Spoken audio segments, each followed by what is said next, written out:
El diputado Jaime Eduardo Cantón Rocha informó en rueda de prensa que presentará una iniciativa de reforma al Código Civil y a la Ley de Desarrollo Urbano, ambas del Estado de Baja California, para frenar el aumento acelerado y excesivo en los costos de la renta de vivienda en la entidad. Con esta propuesta se plantean tres medidas. 1. El costo de la renta en casa habitación solo podrá crecer al límite de la inflación, no por encima del salario mínimo. 2. El pago de la renta de casas habitación solo podrá hacerse en moneda nacional. 3. Los aumentos a la renta deberán ser notificados con 3 meses de anticipación a las personas arrendatarias. Pueda crecer sin control y que cada vez, a pesar de trabajar más duro y ganar más, siga alcanzando para menos. El problema no es el salario mínimo, el problema es el costo de vivienda y que crece cada vez más. Del año pasado a ahora, el salario mínimo creció en un 11%, pero el costo de la vivienda creció en un 17%. Los últimos datos disponibles indican que entre el 2010 y el 2020 hay un 8% más de personas que viven en casa rentada. Es decir, ahora el 26% de las y los baja californianos, con datos del 2020, viven en casa rentada, cuando apenas hace 15 años el 70% de ellos vivía en casa propia. Hoy nada más el 60% de las y los baja californianos indican que tienen casa propia.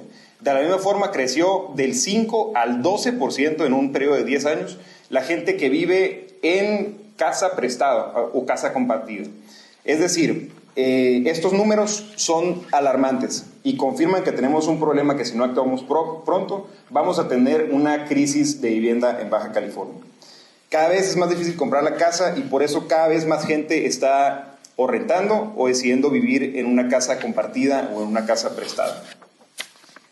Además, el costo general de la vivienda sigue creciendo, es decir, más gente renta y es más caro. Hoy más gente que está viviendo quincena tras quincena está viviéndola más difícil para llegar a fin de mes. La renta promedio en Baja California ronda entre los 12,500 y los 15,000 pesos al mes, mientras que el salario mínimo en Baja California ronda los 12,500 pesos. Es decir, hay gente que está trabajando para pagar la renta. Un padre o una madre solteras no pueden comprar ni rentar una casa por sí mismas. Este es un escenario extraordinariamente complicado para estas madres y padres de familia que si no somos capaces de intervenir el día de hoy para atender el alto costo de vida, pronto vamos a tener la crisis de vivienda de la que les estuve platicando y por la que nadie va a poder pagar. Ante los cuestionamientos de los medios de comunicación, el legislador explicó que si bien el salario mínimo crece más que nunca, la falta de protección a las personas que rentan provoca que los costos se puedan incrementar sin control, ya que cada vez son más las personas que tienen la necesidad de rentar casas habitación en Baja California. En este contexto refirió que el problema no es salario mínimo, ya que ha crecido un 11%, pero el costo de la vivienda creció en un 17%, lo que se ve reflejado en los últimos datos obtenidos del año 2020, que indican que un 26% de la población vive en casa rentada.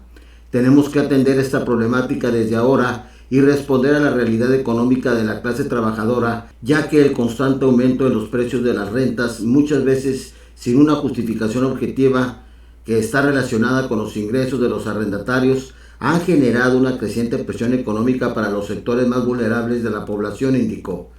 Cabe mencionar que en las zonas más afectadas por este tema, como Tijuana y playas de Rosarito, donde los precios de renta son más altos, los aumentos anuales de las rentas han sido desmesurados, llevando a muchas familias a tener que mudarse a áreas más alejadas. Debemos ser solidarios con la gente, con las familias que están sufriendo el tema del alza en las rentas, por lo que es importante impulsar esta iniciativa que vamos a presentar ante Oficialía de Partes, porque la renta va ocupando un espacio cada vez más grande en los gastos familiares. Informa para el Jardín de las Noticias Juan Carlos Vildosola Valdés.